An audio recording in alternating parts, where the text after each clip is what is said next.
الحمد لله وكفى والسلام على عباده الذين اصطفى أما بعد أعوذ بالله من الشيطان الرجيم بسم الله الرحمن الرحيم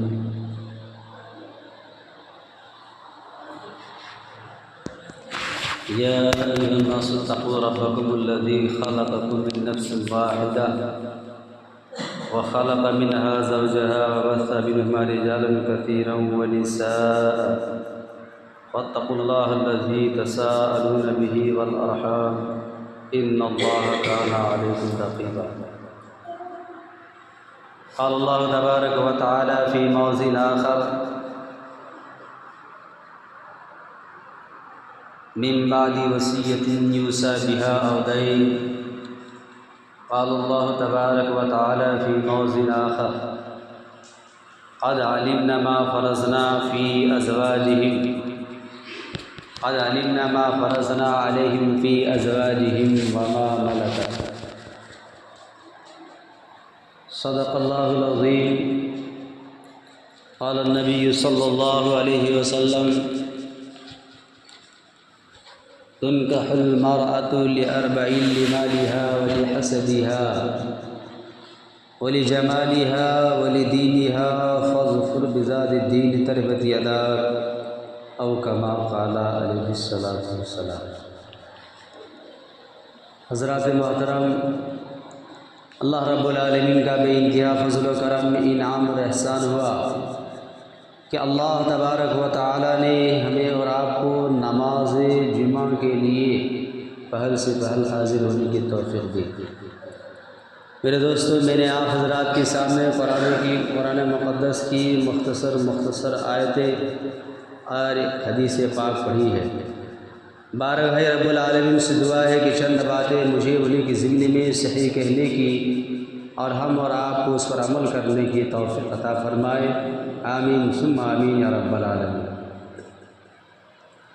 میرے عزیز دوستو، میں نے آپ حضرات کے سامنے جو آیتیں پڑھی ہے خطبہ مسنونہ کے اندر، اس میں اللہ تبارک و تعالی نکاح کے متعلق بیان کیا ہے. اور میں مناسب بھی سمجھتا ہوں کہ نکاح کے متعلق بھی چند باتیں ہمارے اور آپ کے بیچ آنی چاہیے. نکاح ایک بہت بہترین عمل ہے، ایک عظیم الشان عبادت ہے. اس نکاح کو اللہ تبارک و تعالی نے عرش معلیٰ تک قائم رکھا ہے. ہر ایک عبادت، جتنی بھی عبادات ہیں، نماز ہو، روزہ ہو، حج ہو، زکوٰۃ ہو، صدقہ خیرات اور دیگر جتنے بھی کار خیر ہیں، ان تمام کا اعمال انسان کی دنیاوی زندگی کے اندر ہے.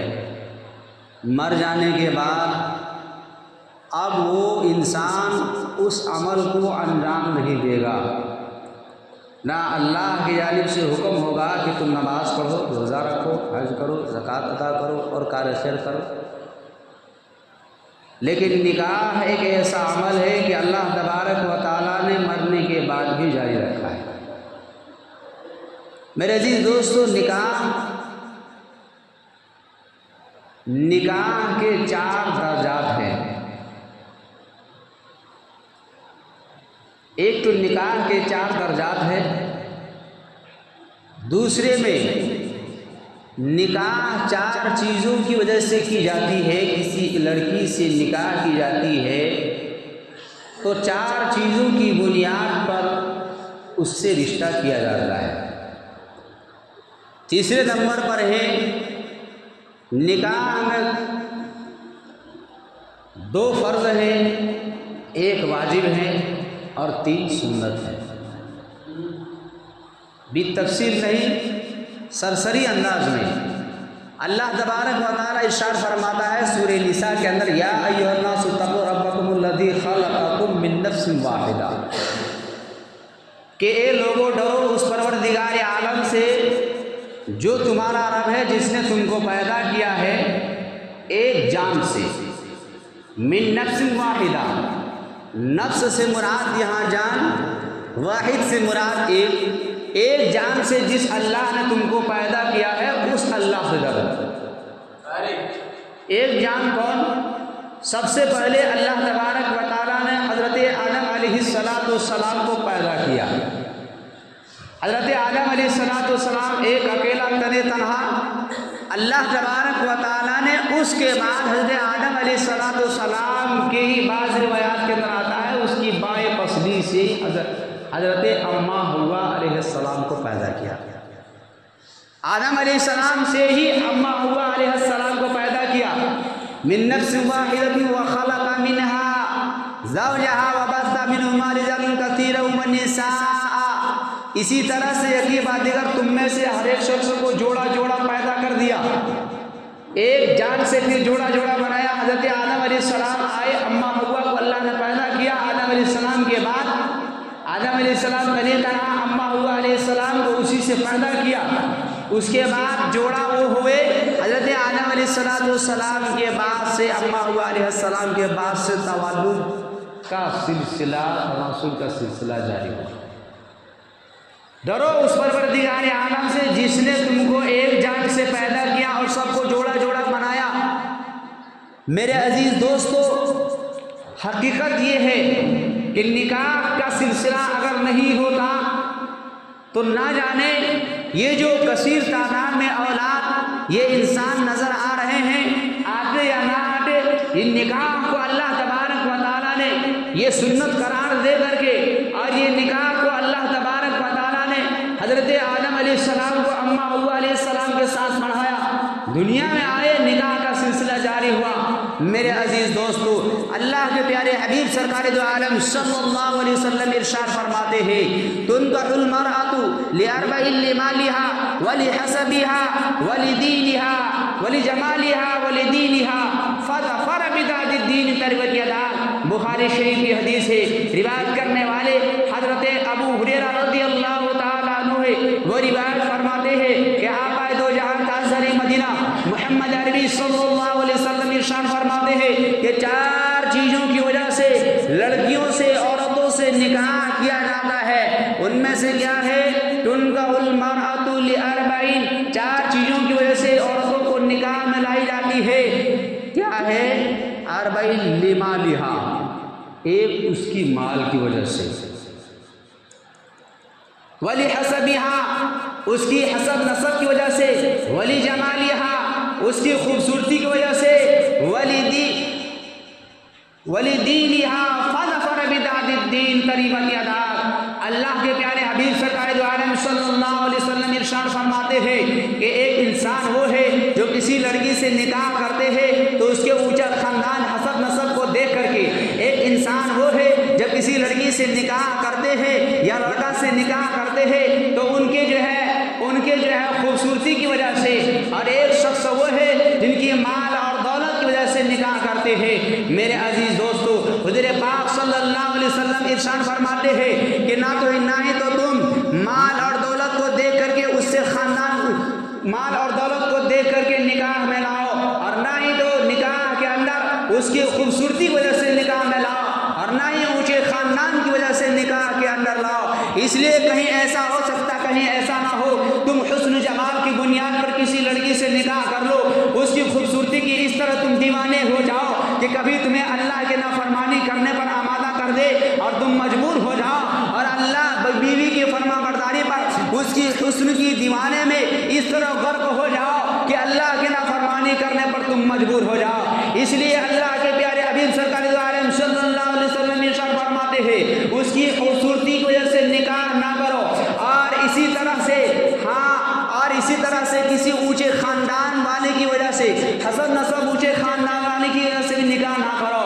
ہو سکتا ہے اس کے خاندان نام نامی کی وجہ سے آپ کو اللہ کے حکم سے اللہ کے حکم کی نافرمانی کرنے پر مجبور کر دے، اور تم مجبور ہو کر کے اللہ کی نافرمانی کرنے میں لگ جاؤ۔ اور اسی طرح سے نہ ہی تو تم جو ہے اس کی مالداری کی بنیاد پر اس سے نکاح کرو۔ ہو سکتا ہے اس کی مالداری کی وجہ سے، کیونکہ اکثر و بیشتر جب اس کے مال سے تم استفادہ اٹھاؤ گے تو تم اس کے احسان سمجھو گے اور اس کی تابعداری کرنے لگ جاؤ، اور ایسے کبھی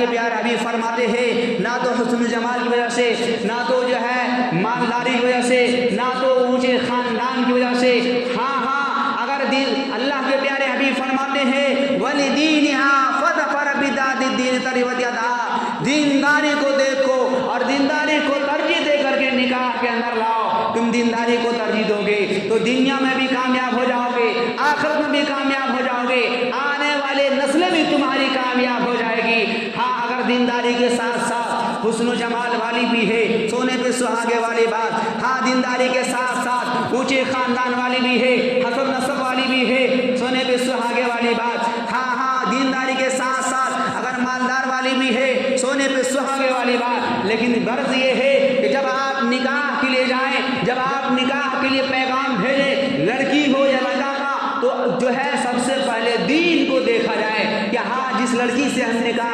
نکاح کا پیغام لے جا رہے ہیں، نکاح کے اندر لا رہے ہیں، کیا وہ صوم صلات کا پابند ہے کہ نہیں، ہاں وہ روزہ اور حج، روزہ اور زکوٰۃ وغیرہ کا پابند، صوم صلات کار خیر، قرآن کریم کی تلاوت کرنے والی، ماں باپ کے فرما بردار۔ اسی طرح لڑکے کے لیے بھی یہی حکم ہے، ان چیزوں کو دیکھ کر کے نکاح کرو۔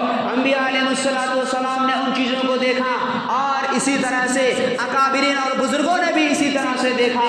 آئیے میں آپ کو لیے چلتا ہوں، حضرت مولانا احمد علی لاہوری رحمۃ اللہ علیہ، یہ سکھ گھرانے سے تعلق رکھنے والے ہیں۔ جب یہ مسلمان ہو گئے، اسلام قبول کر لینے کے بعد، کلمہ طیبہ کا اقرار کر لینے کے بعد، یہ علم دین حاصل کرنے کے لیے مدرسہ دارالعلوم دیوبند تشریف لاتے ہیں اور وہاں علم حاصل کرتے ہیں۔ لاہور کے رہنے والے ہیں، سکھ گھرانے سے تعلق رکھنے والے ہیں۔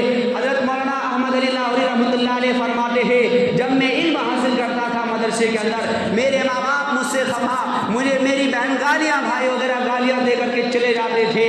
الغرض یہ ہر کوئی مجھے طعنہ دیتا تھا، کوئی میرا ساتھ نہیں، تنہا میں رہتا تھا۔ مولانا احمد علی لاہوری رحمۃ اللہ علیہ فرماتے ہیں کہ جب کافی عرصہ گزر گیا تو ایک دن کا واقعہ، کہتے ہیں ایک بڑے امیر شخص آیا، جناب شیخ الہند محمود الحسن رحمۃ اللہ علیہ، اس وقت حدیث کے درس دے رہے تھے، کہتے ہیں اس کے پاس آیا اور جتنے طلبہ عزیز جو بخاری شریف کی درس پڑھ رہے تھے ان تمام طلبہ کو دیکھا۔ دیکھنے کے بعد جب چھٹی ہو گئی، یکے بعد دیگر طلبہ عزیز نکلتے گئے، جب آخر میں نکل رہا تھا تو جو ہے میرے جانب وہ امیر شخص اشارہ کر کے پوچھتے ہیں یہ کون شخص ہے یہ نوجوان جو ابھی سب سے اخیر میں جا رہا ہے؟ شیخ الہند محمود رحمۃ اللہ علیہ کہتے ہیں کہ یہ اس کا نام احمد ہے، یہ لاہور کا رہنے والا ہے، سکھ گھرانے سے تعلق رکھتے ہیں، اس کا کوئی نہیں ہے۔ وہ شخص کہتے ہیں کہ میں اپنی بیٹی کا نکاح ان سے کرانا چاہتا ہوں، کیا یہ نوجوان تیار ہے؟ حضرت شیخ الہند رحمۃ اللہ علیہ کہتے ہیں ان کے ماں باپ، بھائی بہن، اعزا اقارب، رشتہ دار، خاندان کوئی نہیں ہے، تنہا انسان ہے، زمین جائیداد، مال و دولت کچھ بھی نہیں ان کے پاس ہے۔ وہ امیر شخص کہتے ہیں ہم اپنی بیٹی کا نکاح ان سے کرانا چاہتے ہیں، آپ اس لڑکے سے پوچھ لیجیے۔ چھٹی کے بعد ان سے بلایا، پوچھا بیٹے کیا تم نکاح کرو گے؟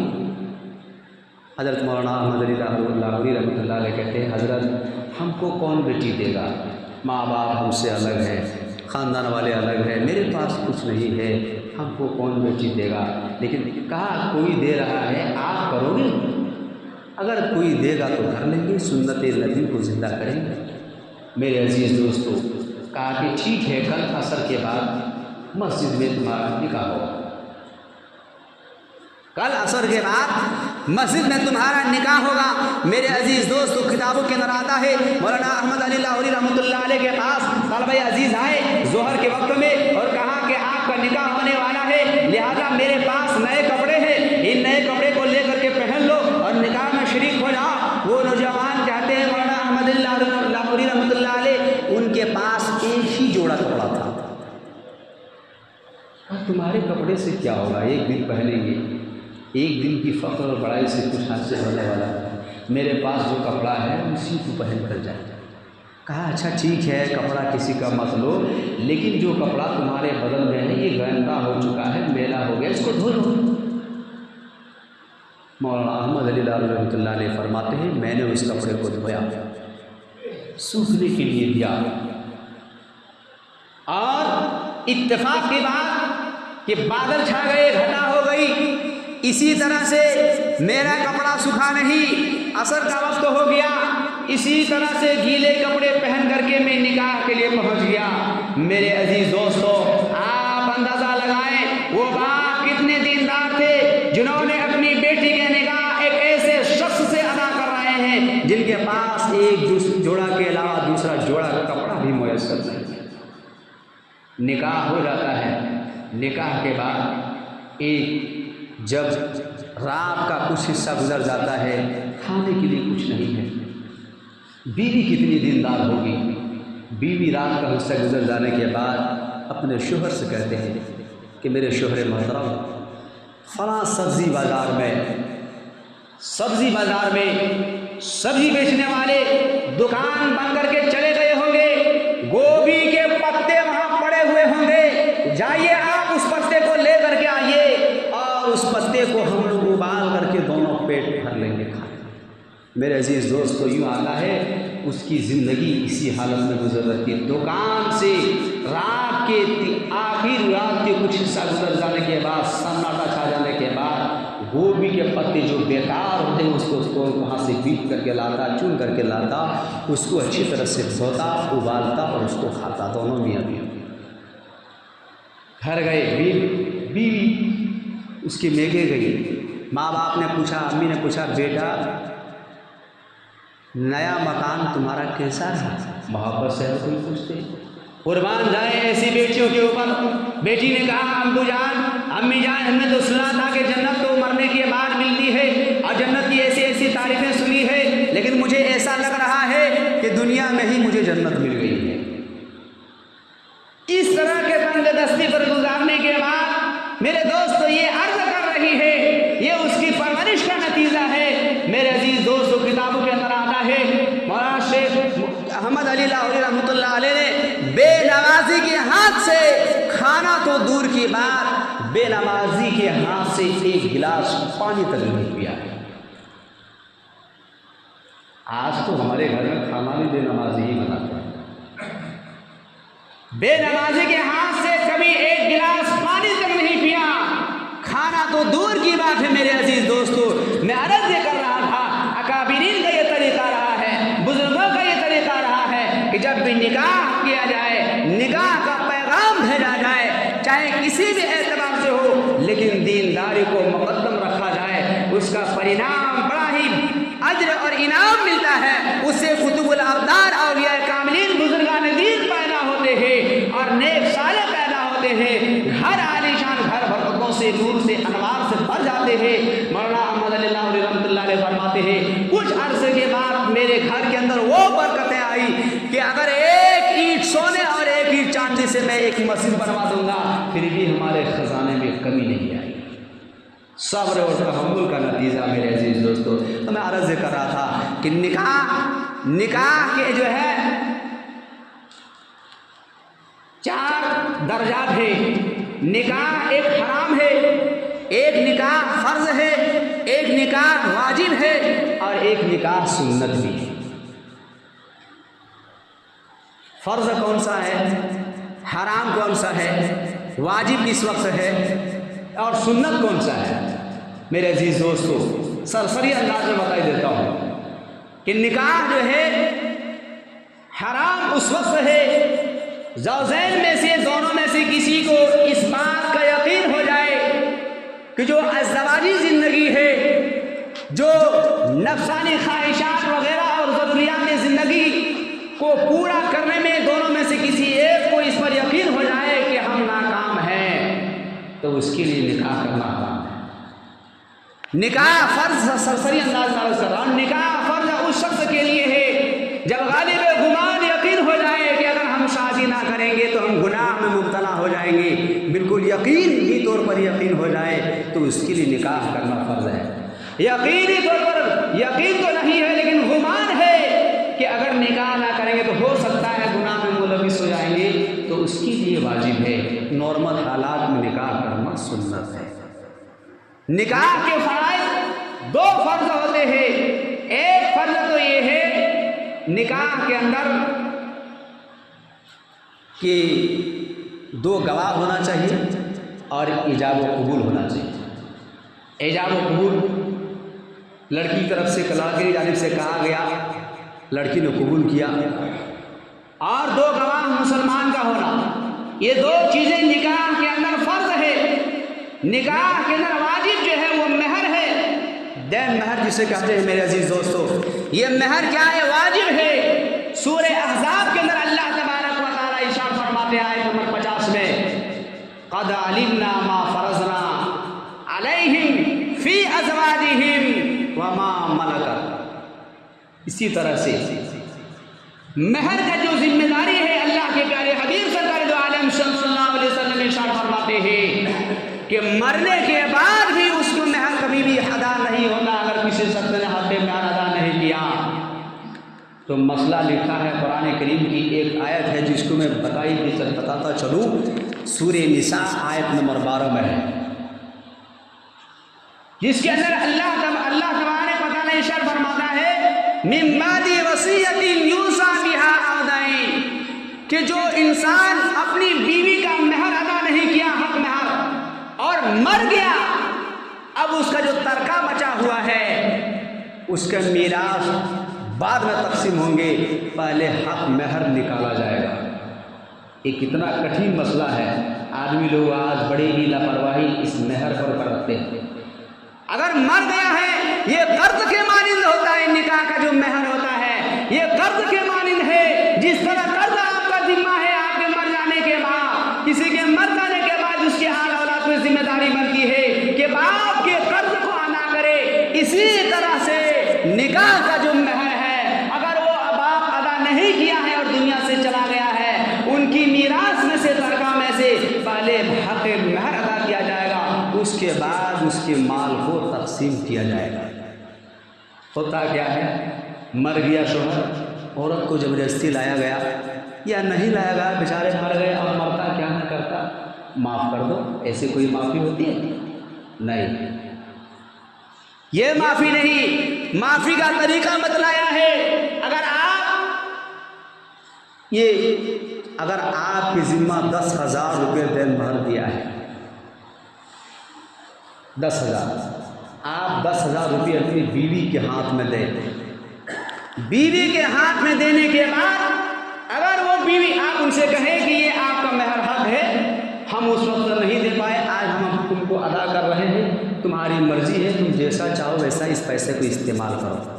اگر وہ بیوی یہ کہہ دے کہ یہ پیسہ آپ نے دے دیا، آپ کا حق ادا ہو گیا، اب میں نے معاف کر دیا، یہ پیسہ آپ لے لیجیے، میری طرف سے آپ تصرف کر سکتے ہیں، وہ ہوتا ہے معافی کا طریقہ. مرنے کے بعد زبردستی لے جا کر کے بول معاف کر دو، کیا ہوگا؟ وہ طریقہ نہیں ہے میرے دوستو. بہرحال باتیں تو بہت لمبی ہے، لیکن میں سرسری انداز میں عرض کر دی کہ نکاح جو ہے اور اس کے بعد سنت ہے وہ واجب. اور نکاح کے اندر سنت کیا ہے؟ خطبہ پڑھنا. یہ کیا ہے؟ یہ سنت ہے. دوسرا سنت یہ ہے کہ نکاح کے بعد، خطبہ پڑھنے کے بعد، نکاح مسنونہ کے بعد چھوہارے کو تقسیم کرنا، بانٹنا، یہ سنت ہے. تیسرا سنت نکاح کے اندر یہ ہے کہ ولیمہ کرنا. اچھا، ولیمہ 2 طرح کا ہو گیا ہے، پہلے نہیں تھا، ہو سکتا ہے پہلے بھی ہو، لیکن آج ہم لوگ کے نظروں کے سامنے دیکھنے کے لیے آتا ہے. ایک خیر الولیمہ اور ایک شر الولیمہ. خیر الولیمہ وہ ہے جس کے اندر جو ہے غریب، یتیم، بیوہ، بےکس، مزدور، لاچار، جس کے بدلہ کے بھاونا نہ ہو کہ یہ کھلا سکتا ہے کہ نہیں کھلا سکتا ہے، وہ نکاح سنت کی نیت سے ہر اس آدمی کو دعوت دینا، چاہے غریب ہے، یتیم ہے، بیوہ، بےکس ہے، بھلے ہی وہ دعوت نہ دے، ہم اس کو کھلائیں گے. اس پر جو شریک ہو رہا ہے، اللہ کے پیارے حبیب سرکار دو عالم صلی اللہ علیہ وسلم ایسے ولیمے کے اندر شرکت نہیں فرماتے تھے. ہمارے اکابرین اور بزرگوں کا طریقہ یہی رہا ہے، جس ولیمے کے اندر غریب اور یتیم اور مسکین اور بیوہ اور بےکسوں کی شرکت غریبوں کی نہیں ہوئی ہے، ان ولیموں کے اندر ہمارے اکابرین اور بزرگوں کی شرکت نہیں ہوئی ہے. شروع ولیمہ کیا ہے؟ ہاں، جس میں صرف اس آدمی کو بلایا جائے جس نے مجھے کھلایا ہے، ہم اس کو کھلائیں گے. آپ سنت ادا کر کے نہیں. اور اس پر ایک مسئلہ اور ہے کہ ولیمہ کا جو حکم ہے سنت طریقہ ہے وہ شب زفاف کے بعد ہونا چاہیے. شب زفاف سے پہلے اگر آپ ولیمہ کر رہے ہیں تو وہ ولیمہ نہیں ہوا، وہ تو آپ کھلا رہے ہیں، آپ کو سنت ادا نہیں ہوا. شب زفاف ایک رات گزارنے کے بعد جو ولیمہ کیا جاتا ہے اس کو کہتے ہیں شب زفاف، اور سنت طریقہ وہی ہے. بہرحال میرے عزیز دوستو، میں نے قرآن مقدس کی آیت پڑھی سورۃ النساء کی یا ایھا الناس اتقوا ربکم الذی خلقکم من نفس واحدہ. اے لوگو ڈرو اس پروردگار عالم سے جس نے ایک جان سے